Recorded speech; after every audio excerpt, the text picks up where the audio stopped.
A constant that we have to deal with in life is change.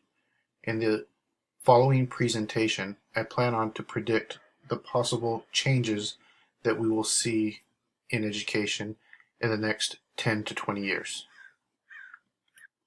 A reason that we are seeing these changes in education is through disruptive innovations.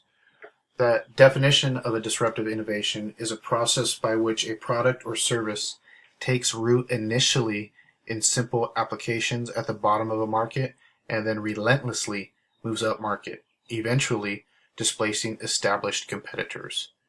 This definition is in the context of the business world. However, in education, we must look at disruptive innovation in a different light.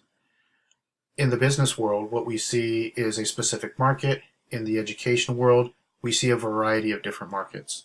So, unlike the business world, we must be able to adapt to any type of disruptive innovations that we may come across. So, as applied to education, technologies or theories that may possibly change the paradigm of education. The disruptive innovation that I would like to focus upon is inquiry-based learning via online research. If we were to look at the variety of disruptive innovations, this would be a very long presentation. So when we look at inquiry-based learning, change is very dynamic. We're going from this old world industrial model of education, bell to bell. Everybody learns one thing from one teacher, to where we are looking at a new way of educating our youth. So instead of industrial education, more of an innovative way of educating our students. We want them to become the innovators. And to have our students become innovative learners, they need to be engaged with their education. As with anybody, in order to become engaged, students need to become active learners. The reasoning behind this is for them to take an active role in their own education. If they do this, they'll tend to have more of buy-in and be able to accomplish what needs to get done in the classroom. With the use of inquiry-based learning, the teacher becomes more of a facilitator of learning versus the guardian of knowledge. Academic honesty does play a major role when we're starting to use technology. It's really easy for students to plagiarize.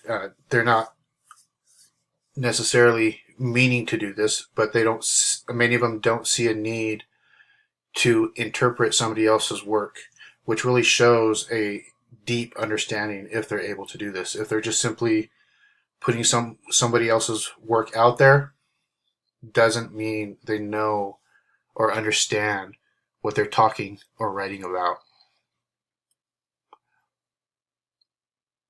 Another aspect that we really need to consider is skills. Skills meaning the skills actually needed to look information up. As Weisblatt states, learners' content knowledge is no longer as valuable as their content navigation skills.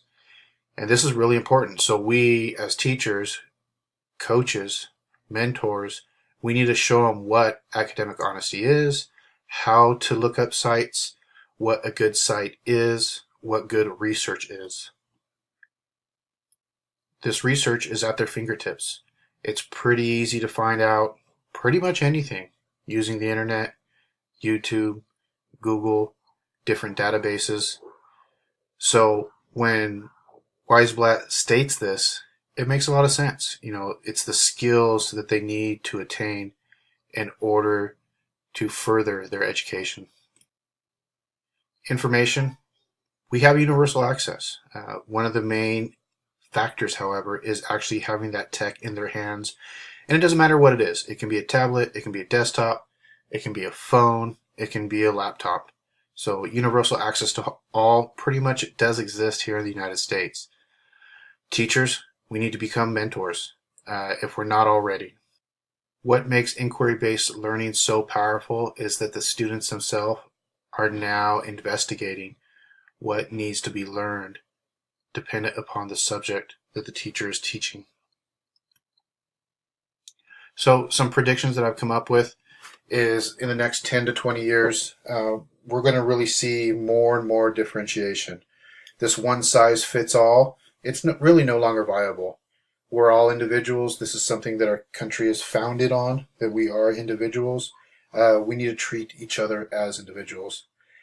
Another prediction that I do foresee is fight or flight by educators. Either teachers themselves, they're going to fight to stay in, meaning they're going to do trainings, they're going to figure out how to become a 21st century educator, or they're going to leave the profession and find something else, retire early, etc. One-to-one, if a lot of sites still are not one-to-one, we're going to see a variety of different devices being utilized, whether it's laptops, cell phones, like I've discussed before.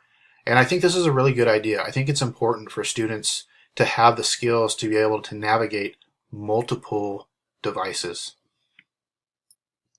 I myself do have a class set of tablets, and looking back at it now, I wish I had a mix. I wish I had, some iPads, some Chromebooks, a variety of devices. So one, students can feel comfortable with the device of their choice, but also to show them different devices that are out there.